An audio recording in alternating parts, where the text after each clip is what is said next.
సమాజంలో ప్రతి ఒక్కరూ ఊబకాయంతో బాధపడుతున్నారు. ఊబకాయం కారణంగా చాలా మంది చిన్న వయసులోనే అనారోగ్య సమస్యలకు గురవుతున్నారు.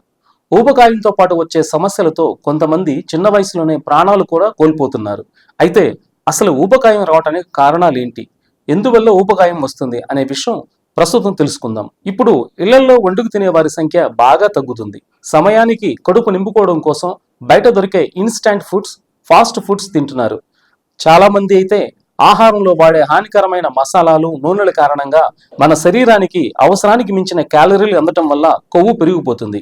ఇక ఈ పెరిగిపోయిన కొవ్వును కరిగించడం కోసం కనీసం వ్యాయామమైనా చేయాలి. ఇక నిద్రలేమితో ఊబకాయం సమస్య పెరుగుతుంది. ఉరుకుల పరుగుల జీవితంలో వ్యాయామానికి కూడా సమయం లేకుండా చాలా మంది ఇబ్బంది పడుతున్నారు. శరీర భాగాలు ప్రతిరోజు కదిలించకపోతే, వ్యాయామం చేయకపోతే ఖచ్చితంగా ఊబకాయం బాధితులుగా మారతారని చెబుతున్నారు నిపుణులు. అంతేకాదు, శరీరానికి సరిపడా నిద్ర లేకపోయినా ఊబకాయ సమస్య వస్తుందని చెబుతున్నారు వారు. ఒత్తిడితోనూ ఆందోళనతోనూ ఊబకాయం బాధితులుగా మారే అవకాశాలు ఉన్నాయని హెచ్చరిస్తున్నారు. ఊబకాయం బాధితులు కావద్దంటే ఇలా కొన్ని విషయాలను పాటించండి అంటున్నారు ఆహార నిపుణులు.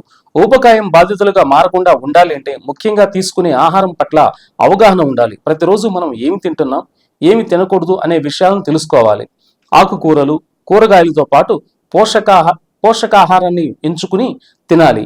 ఇక వ్యాయామం చేయడం, తద్వారా బరువు తగ్గి శరీరం ఆరోగ్యంగా ఉంటుంది. అలాగే రోజు క్రమం తప్పకుండా వ్యాయామం చేయాలి. ప్రతిరోజు నిద్రకు ఉపక్రమించడానికి 2 గంటల ముందే భోజనాన్ని పూర్తి చేయాలి. రాత్రి వేళల్లో ఫోన్ వాడకం తగ్గించి 7-8 గంటల పాటు హాయిగా నిద్రపోయేలా చూసుకోవాలి. ఒత్తిడి తగ్గించుకోవడానికి, ప్రశాంతంగా ఉండడానికి ధ్యానం, యోగా వంటివి చేయాలి. ఇలా చేస్తే ఊబకాయ సమస్య నుండి కాస్త ఉపశమనం లభిస్తుంది. అలాగే ఊబకాయం సమస్యను అధిగమించాలనుకునే వారు ఎందుకు బరువు పెరుగుతున్నామని తెలుసుకోవాలి. తదనుగుణంగా బరువును తగ్గించుకునే మార్గం చూడాలి. చిన్న చిన్న టిప్స్ పాటిస్తే తప్పకుండా ఊబకాయం సమస్య నుంచి తప్పించుకోవచ్చు.